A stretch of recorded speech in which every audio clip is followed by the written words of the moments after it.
हनुमान चालीसा को सिद्ध कैसे करें? कैसे पाए हनुमान जी का आशीर्वाद? कैसे करें हनुमान चालीसा की सिद्धि? कैसे करे श्री हनुमान जी को प्रसन्न? जीवन के कष्टों को दूर करे श्री हनुमान चालीसा के द्वारा। हनुमान चालीसा को सिद्ध कैसे करे हनुमान चालीसा को सिद्ध कैसे करे? शास्त्रों के अनुसार कलयुग में हनुमान जी की भक्ति को सबसे जरूरी, प्रथम और उत्तम बताया गया है। हनुमान जी की भक्ति सबसे सरल और जल्द ही फल प्रदान करने वाली मानी गई है। यह भक्ति जहां हमें भूत प्रेत जैसी न दिखने वाली आपदाओं से बचाती है, वहीं यह ग्रह नक्षत्रों के बुरे प्रभाव से भी बचाती है। हनुमान जी को मनाने के लिए और उनकी कृपा पाने के लिए सबसे सरल उपाय है हनुमान चालीसा का नित्य पाठ। यह साधना साधक श्रीराम नवमी, हनुमान जयंती अथवा किसी भी मंगलवार की रात्रि को शुरू कर सकता है तथा समय 10 बजे के बाद का रहेगा।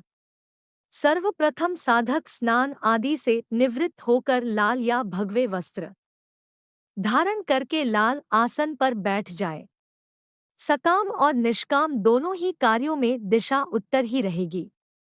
साधक अपने समीप ही किसी पात्र में 108 भुने हुए चने या तिल की रेवड़ियां रख ले। अब साधक अपने सामने किसी बाजोट पर लाल वस्त्र बिछाकर उस पर हनुमान जी का चित्र या यंत्र या विग्रह और साथ ही भगवान गणपति जी का विग्रह या प्रतीक रूप में एक सुपारी स्थापित करे। उसके बाद दीपक और धूप अगरबत्ती जलाए। ये भी पढ़े, हनुमान जी की 8 सिद्धियां 9 निधियां क्या है। फिर साधक भगवान गणपति जी का सामान्य पूजन करे और वक्रतुंडाय हुम मंत्र का एक माला जाप करे।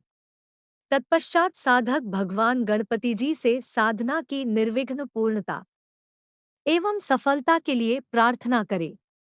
फिर साधक सामान्य गुरु पूजन करे एवं गुरु की आज्ञा ले एवं सफलता के लिए प्रार्थना करे। इसके बाद साधक भगवान हनुमान जी का सामान्य पूजन करे, उन्हें सिंदूर से तिलक करे और फिर धूप दीप अर्पित करे। साधक को भोग में गुड़ तथा उबले हुए चने अर्पित करने चाहिए। साथ ही कोई भी फल अर्पित किया जा सकता है। साधक दीपक तेल या घी का लगा सकता है। साधक को आँख के पुष्प या लाल रंग के पुष्प समर्पित करना चाहिए। इस क्रिया के बाद साधक हम बीज मंत्र का उच्चारण कुछ देर करे तथा उसके बाद अनुलोम विलोम प्राणायाम करे। प्राणायाम के बाद साधक हाथ में जल लेकर संकल्प करे तथा अपनी मनोकामना बोले। अगर कोई विशेष इच्छा के लिए साधना की जा रही हो तो साधक को संकल्प लेना चाहिए कि मैं अमुक नाम का साधक अमुक गोत्र अमुक गुरु का शिष्य होकर यह साधना अमुक कार्य के लिए कर रहा हूँ। भगवान हनुमान मुझे इस हेतु सफलता के लिए शक्ति तथा आशीर्वाद प्रदान करे। इसके बाद साधक राम रक्षा स्तोत्र का एक पाठ या रामाय नमः का यथासंभव जाप करे। जाप के बाद साधक अपनी तीनों नाड़ियों अर्थात इड़ा, पिंगला तथा सुषुम्ना में श्री हनुमान जी को स्थापित मानकर उनका ध्यान करे। अतुलित बलधामा हेमशैलाभ देहम धनुज्वन कृशानु ज्ञानिना अग्रगण्य सकल गुणनिधानम वानराणाम धीशन रघुपति प्रियभक्तम वातजातन नमामि। अब जो 108 भुने हुए चने या तिल की रेवड़ियां आपने ली थी, वे अपने सामने एक कटोरी में रख ले तथा हनुमान चालीसा का जाप शुरू कर दे। इस साधना में आपको श्री हनुमान चालीसा के 108 पाठ करने हैं। आप हनुमान चालीसा पढ़ते जाएं और हर एक बार पाठ पूर्ण होने के बाद एक चना या रेवड़ी हनुमान जी के यंत्र चित्र विग्रह को समर्पित करते जाएं। इस प्रकार 108 बार पाठ करने पर 108 चने या रेवड़ियां समर्पित करनी चाहिए।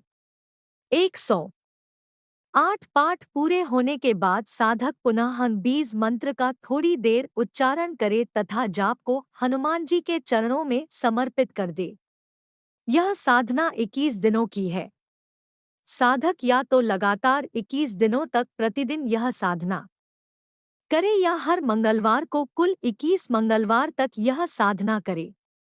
21वें दिन आपके द्वारा पूरे 108 पाठ करके चने या तिल की रेवड़ी जब चढ़ा दी जाए, तब उसके बाद साधना पूर्ण होने पर अंतिम दिन मंदिर जाएं और भगवान हनुमान जी के दर्शन करें। साथ ही साथ साधना के दौरान भी आप हनुमत दर्शन करते रहें।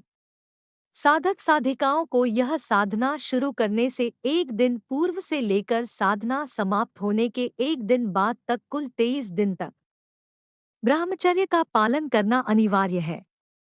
लेकिन साधना 21 मंगलवार तक करने की स्थिति में प्रयोग के एक दिन पूर्व, प्रयोग के दिन तथा प्रयोग के दूसरे दिन अर्थात कुल 3 दिन प्रति सप्ताह ब्रह्मचर्य पालन करना आवश्यक है।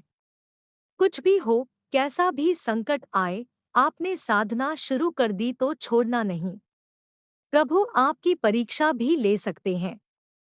साधना से विचलित करेंगे ही, पर आप दृढ़ रहें, क्योंकि भक्ति में अटूट शक्ति है। और एक बार आपने यह साधना कर ली तो जो आनंद और जीवन में उत्साह का प्रवाह होगा उसका वर्णन मैं अपनी तुच्छ बुद्धि से नहीं कर सकता। फिर भी इतना कह सकता हूँ कि इस साधना से निश्चित ही आपकी अभिलाषा की पूर्ति होगी। क्योंकि तुलसीदास जी ने कहा है, ना कवन सो काज कठिन जग माही, जो नहीं होही तात तुम पाही।